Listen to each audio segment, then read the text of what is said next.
جی MN شاہد ہٹک میرے ساتھ موجود ہیں۔ شاہد صاحب کیا کہنا چاہیں گے آج جو پنجاب میں کسانوں کے ساتھ ہوا، جس طرح کسانوں کی گرفتاری ہوئی، اپنا حق مانگنے آئے تھے، کیا کہیں گے اس حوالے سے؟ بسم اللہ الرحمن الرحیم۔ جی آج کا دن پاکستان کی تاریخ میں ایک سیاہ ترین دن ہے کہ آج ہمارے کسانوں کے اوپر جو بدترین تشدد کیا گیا، ان کو جیلوں میں ڈالا گیا، ان کے اوپر جس طریقے سے ریٹ کیا گیا، یہ قابل مذمت ہے، ہم اس کی مذمت کرتے ہیں۔ جی ایک وہ بھی دور تھا جو میرے لیڈر عمران خان کا دور تھا کہ جب وہ کسانوں کو اپنے پاس بلا کے ان کو بٹھایا، ان کے مسائل سنے، وہاں پہ کیمپ لگائیں، کسانوں والا ایک ماحول بنایا، ایک وہ دور تھا۔ پھر اس کے بعد کسان کنونشن کرایا، کسانوں سے بات چیت کی گئی، کسانوں کی بات سنی گئی، اور اگر آپ کو یاد ہو وہ منظر کہ ایک کسان بڑا جذباتی ہو کے رو رہا تھا کہ جب اس نے دیکھا کہ ہمارا لیڈر اور ہمارا پرائم منسٹر ہمارے مسائل ہمارے گھر کی دہلیز کے اوپر سن رہا ہے۔ جی ہماری حکومت میں ہم نے سبسڈی دی بجلی کے اوپر، کھاد کے اوپر، اور ہم نے گندم کی خریداری کے لیے بہترین کسانوں سے مشاورت کے بعد ریٹس مقرر کیے۔ ایک دفعہ پنجاب حکومت نے ریٹ کم کیا، پرائم منسٹر عمران خان نے خود ہی ڈائریکشن دی کہ جی آپ گندم کی خریداری کے ریٹس جو ہیں اس کو بڑھائیں۔ اور بدقسمتی سے آج کی گورنمنٹ جو کر رہی ہے، جو کسانوں کے ساتھ ظلم کر رہی ہے، اگر انہوں نے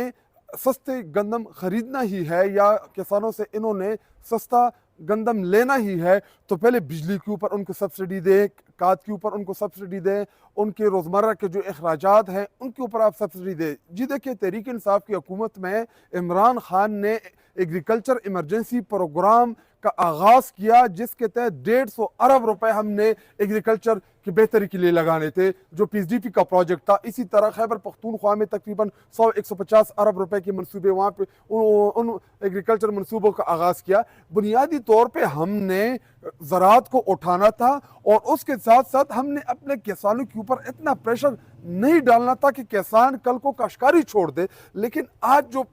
یہ مریم نواز کی گورنمنٹ نے جو فارم 47 کے ذریعے آئی ہوئے چیف منسٹر بیٹھی ہوئی ہے، اس نے جو کسانوں کے اوپر تشدد کیا، تحریک انصاف اور میں اس کی بھرپور الفاظ میں اس کی مذمت کرتے ہیں۔ اچھا مجھے بتائیں، آپ نے وہ ویڈیو دیکھی ہوگی کس طرح پولیس والے بھاگ کر جا رہے ہیں،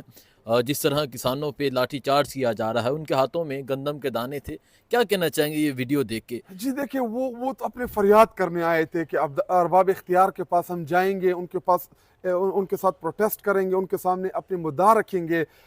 میں وہی منظر میرے ذہن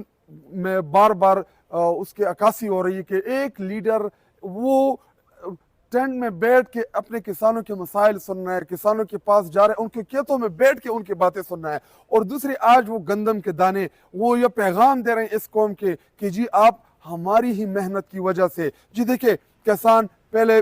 گندم پھینکتا ہے زمین میں، پھر دعا کرتا کہ یا اللہ یہ گندم اگ جائے، اس کے بعد جب وہ تھوڑا سا بڑا ہو جائے تو پھر دعائیں دیتا کہ یا اللہ اس کے اوپر ژالہ باری نہ ہو، جب ژالہ باری سے بچ جائے تو اس کے بعد وہ جب کاش کے قریب آ جائے تو پھر اس کو ڈر ہوتا ہے کہ یا اللہ کہ کہیں ہوا نہ آ جائے، میری گندم خراب نہ ہو جائے۔ اتنی محنت کے بعد جب کسان گندم اکھا لے، اس کی کٹائی ہو جائے، اور اس کے بعد اس کے اوپر ان کے لاکھوں روپے کے خرچے ہوں، اور اس کے لیے بھی اس کو قرض لینا ہوتا ہے